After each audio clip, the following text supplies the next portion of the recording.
हे भगवान, आज हमार कैसन समय हो गइल बटे। कुकुर के हाल हो गइल बटुए कि जहाँ जातनी सब कोई दूर दूर आके हमरा के भगावत तटे। अब कने जाई हमरा नइखे बुझात। सगरो तो जातनी तो ऐसे सब कोई कहता कि हाथा काटा शरीर लेके आ तू भीख मांगे खा ताड़ू, तेरा लाज नइखे लागत। केकर फोन आ गइल बा। ओहो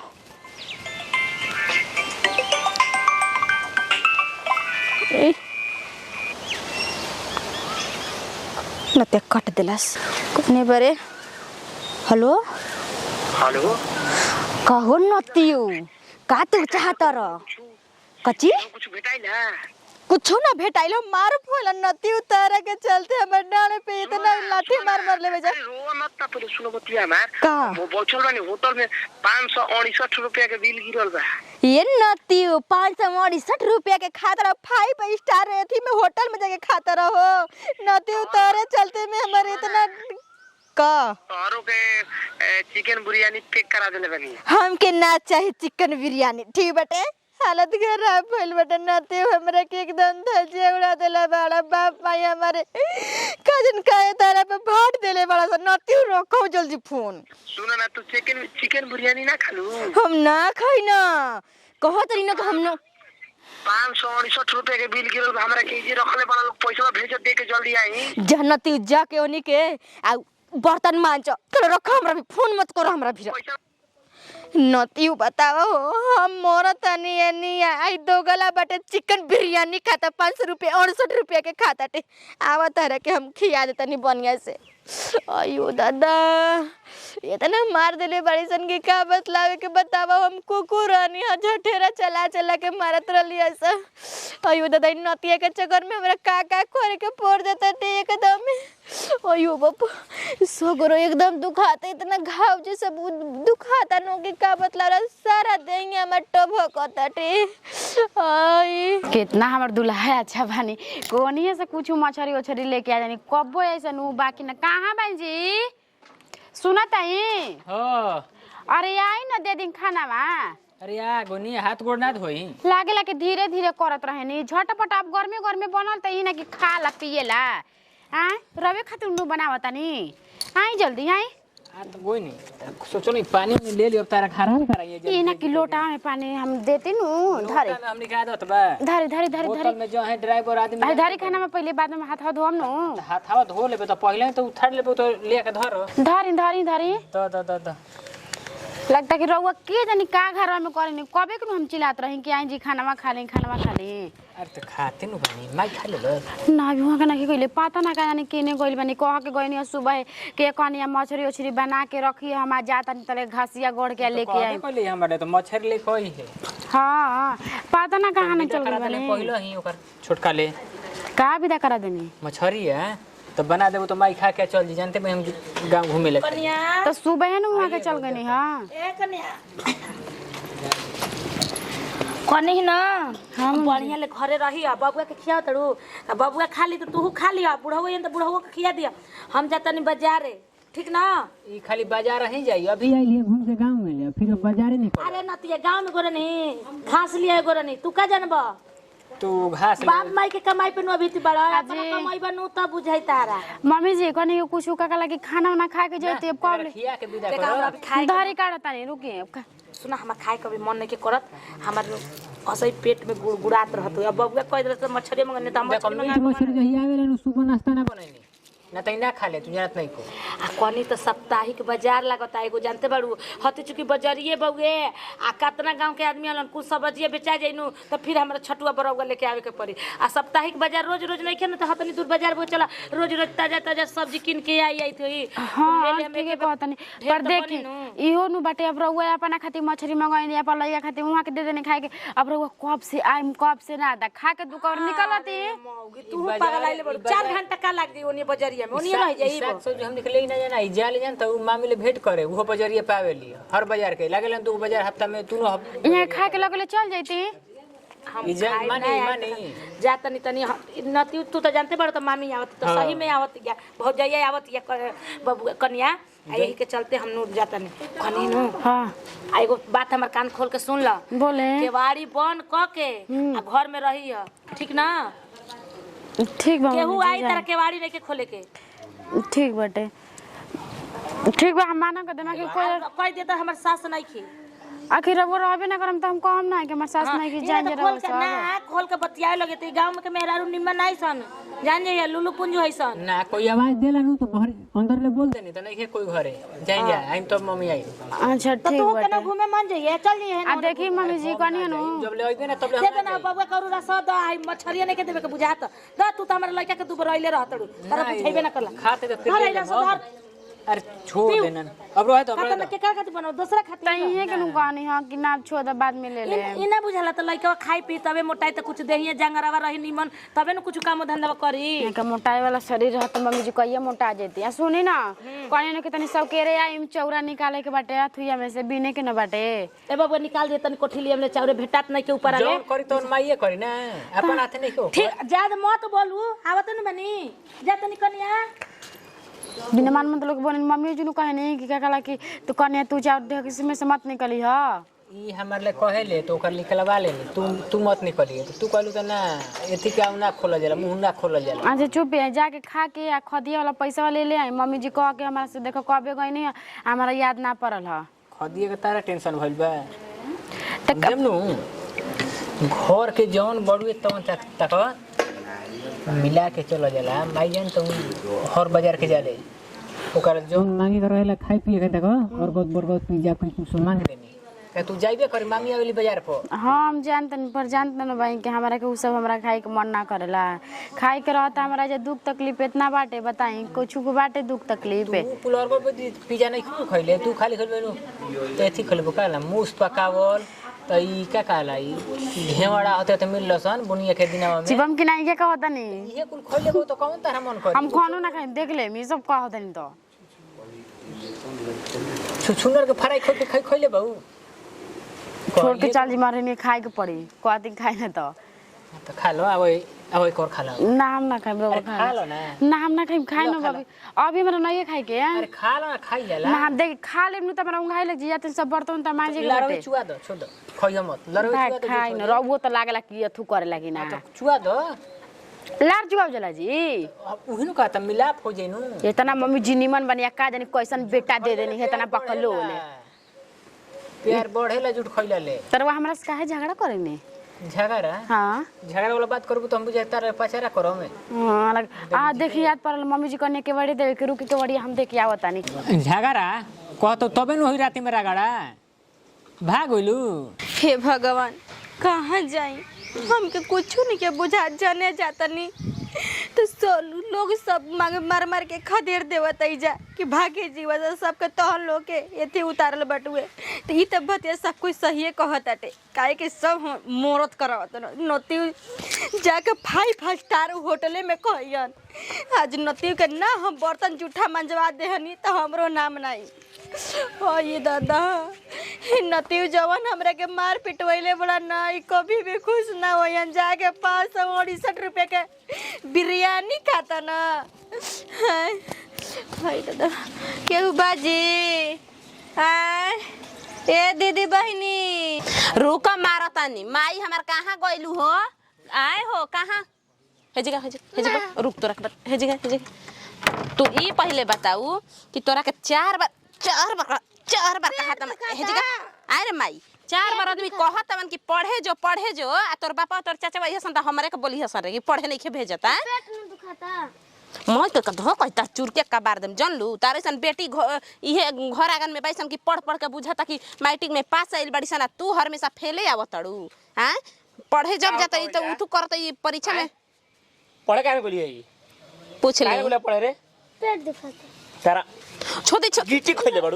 बड़ू वो पेट दुखाता तार ठीक कर बोल अनिल सर फोन करके डांटो तन कि ऊ पढ़े नहीं खियावत ना एकरा या पढ़े के माई के हमर मनो नहीं खे करत तनी और बड़े को हो जइते कर बियाह हो शादी कदम चल जाई तू पढ़ावे लिखावे पर ध्यान नहीं के बियाह शादी करे पर ध्यान बा त ई पढ़ी ना त का करम जी ई बताई माई हमर पढ़त या मन नहीं खेलागत इना ई अगर हम जान गुल बनी इना पढ़ी या ना बढ़ी दोनों में से केनो काम ना करी ना पढ़बे पूरा के 6 गो बकरी किन दी चरबे सरे से वो सरे पूरा घूम घूम के निगाह दूधो पीहे तू बका बका ढेर करता है चुपचाप रह कि ना हां तू छट रहा है तो तार पढ़े का मन करत रहे कतना ही टिकटा करतिया हो तारा दीदी ये पहले ई बोलत रहे ई तब तो हुई माई गोबर गोबर बोलती है मन करते कर मार के गोलिए लाल क दही क्या कामना के सीख गइल बिया पहले ई बोलत रहे अब तो ई बाप हो बाप ई त बोले लागल के बाजी गूंगे रहती तो ठीक रही आई हो मैलो हई देख ई कतना जबान लड़ावती है ई का हम कही अब बुझा ए बहन कुछ होई त तनी दे देना हमरा खाए के बहुत भूख लागल बा 8 दिन से कुछ नहीं की खइले कहां में 8 दिन से कुछ ना खाती तो हेजा रहती देखला एकरा लीलार पर गीता पढ़ले बिया देख लिखल बा कहां में कान पड़ी अपन ते चुप रहो न त मार कहां में कान पड़ी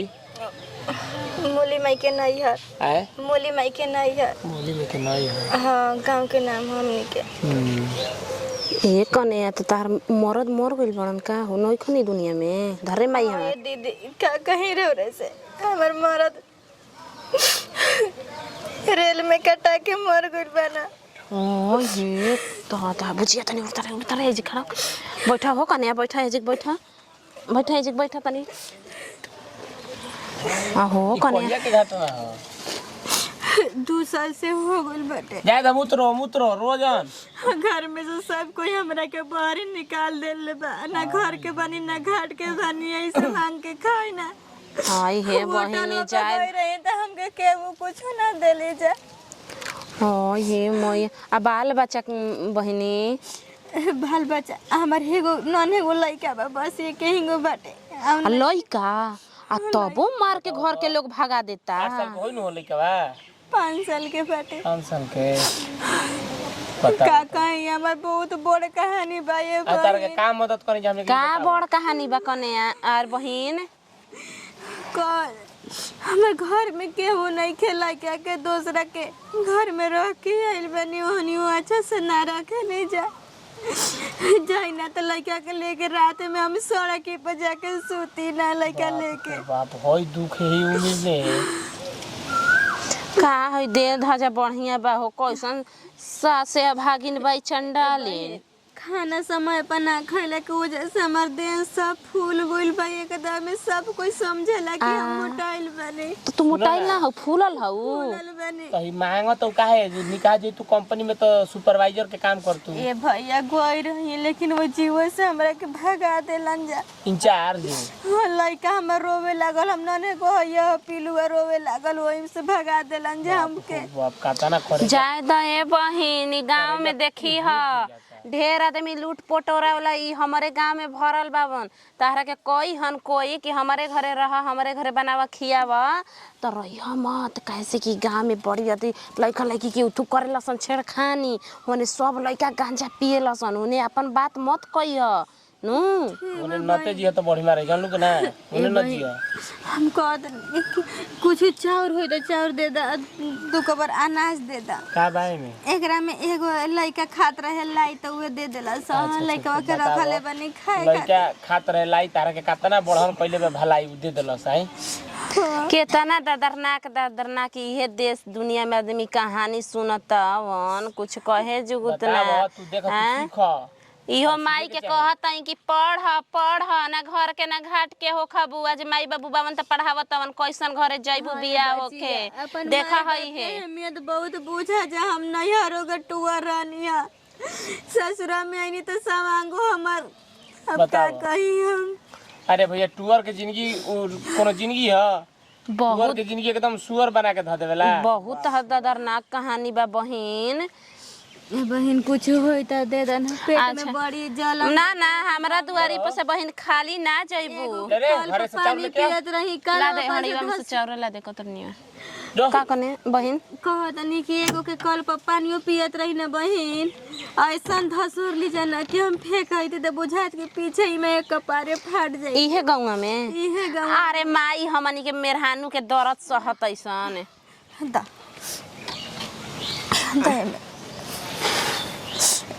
कुछ खाए खातिर नहीं खे खाना खाना बनैले बड़ हो अभी ना अभी तो खाना नहीं बनैले रोटिए बनैनी है तो पढ़े गइल सन है मायना गइली ना अभी रोटी उटी कुछो नहीं खे एको दुगो कचौड़ी नहीं खेबा चल ना जी नहीं खे ना तो चाउर दे देनी ना देते ये नु कहल गइल बा हम मांगत हनी त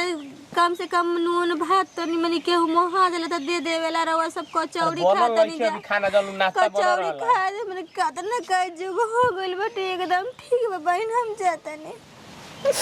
हम तो कहत रहनी कि तू जाके कंपनी में काम करती तो बड़ा बढ़िया रही जन बुचिया बुचिया केहू का चाउर दिया दे का हरे काहे का चाउर दिवली अरे गरीब बैसन बेचारी पागल लड़ी करे ऐसे बोले चला कि सैसन के घर में ढुक ढुक के चोरी कर अब कि तोह लग ना रहता तो हमर के फुसला के चोरा लेती बतावा तो ई वाल्मीकि के करा चेली बनल चाहत रहे पढ़े तो ना जाले लेकिन ई विशेष सरवा से कर बुद्धि कम नहीं खे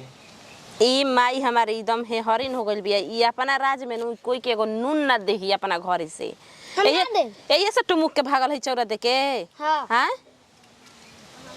भागिना तो उनकर आरती का उतारे तो पढ़बे ना रे पढ़ना एक में तो कथा तरी तो कब जीवे पढ़े कल और चट के मुआ लाता बस धका मिस दे नीचे जानत ते तो जो जाके पढ़ काल से जीवन तेहर बाबू इहो ठीके कहतिया जाना तनी कि ना कितना आवत ऐसन गंजेड़ी मंजेड़ी कहत ऐसन हमार लइका नहीं खे सास मार के भगा देले भाई त भिख मंगी न हई त कीड़नी चोरोही में बन जात ऐसन आ घर धन दौलत लेके भाग जात ऐसन कहत ऐसन कि गरीब बाई हाई लइकियो ठीके कहतिया ल पढ़े ले ना मगर एकरे पास नु दिमाग बा ये एकर बुद्धि विशेष सर्वनियन काम करता ददी ऐसन एकर दिमाग बा और माई ऐसन चली चली पहले खाना बनाव तनी मार भात चटनी पीसत तनी खा ले आई हनु आई हम तो कहत रहे कि जीरा फ्राई बना दे तू तो बड़ा बढ़िया रही आ त आई नु देखो ना इतना इतना टमाटर आ जाता खेत में से बिना मान मतलब के वहाँ के कहत तनी कि जब बड़ा बड़ा टमाटर हो जाता टे त ले जाके का कहला के बेच दी बाजारी में आ कि सड़ियो न जाता टे यहाँ एकरा चार डलनी फिर से चटनी बना बना के उतना तक खाते जा उतना ये गमला हम दीदी के ले जाके देहनी अब हम का करी कितना कितना हम दी बाबू आओ आओ तो बेटा हाय सुन हाय धर ले जाके आ निमन निमन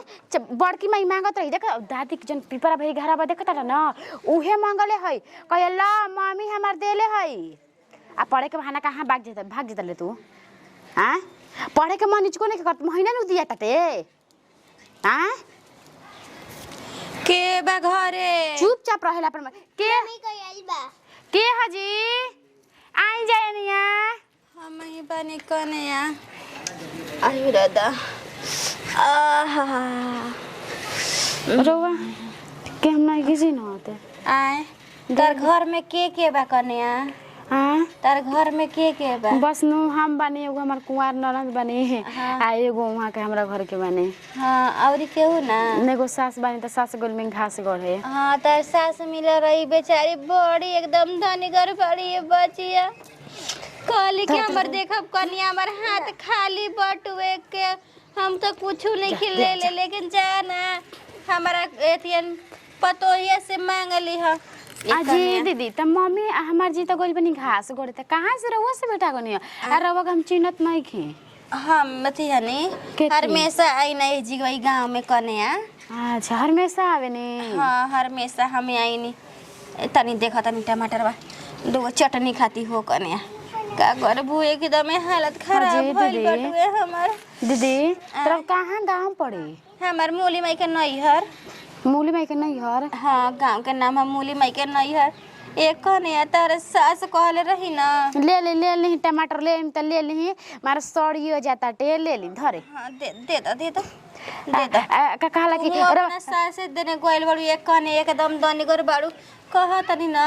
तार सास कहले रही कि कन्या तार कान खुद सुना बता रहा हमार पतोया से जाके अब मांग ली हो द कन्या में के कन्या द दीदी ना के में के निक लागता कन्या आई झुलनिया एकरा खातिर माफ कर दी दीदी हम कान नथुनी त ले लेनी कान में के नहीं दे सकत काहे कि हमर बाबू के देहल हुए दीदी आ ना कन्या द तार सास कहले बड़ी सास से बढ़ के कुछ बढ़ुए मम्मी का बेटा नहीं खिन बताई ऐसे ना कोई आ चला ना घर में हाँ। लूट पटर कर रहे इनको छीन के ले यो जाला देख इहो होखी हन न त अन्ना बेटा वो हमें हम ना पागल हरू कहते नु कि दादी जी से नु हम दादी से भेटाइल है द जाय द द है कना एक खोला है। खोला ये कहीं को देबू हम पहन लेता नी हम उन्हीं के तनका लागम कने ई सब हमनी कहियो नहीं कि पहन ले खोला ए हो हां खोला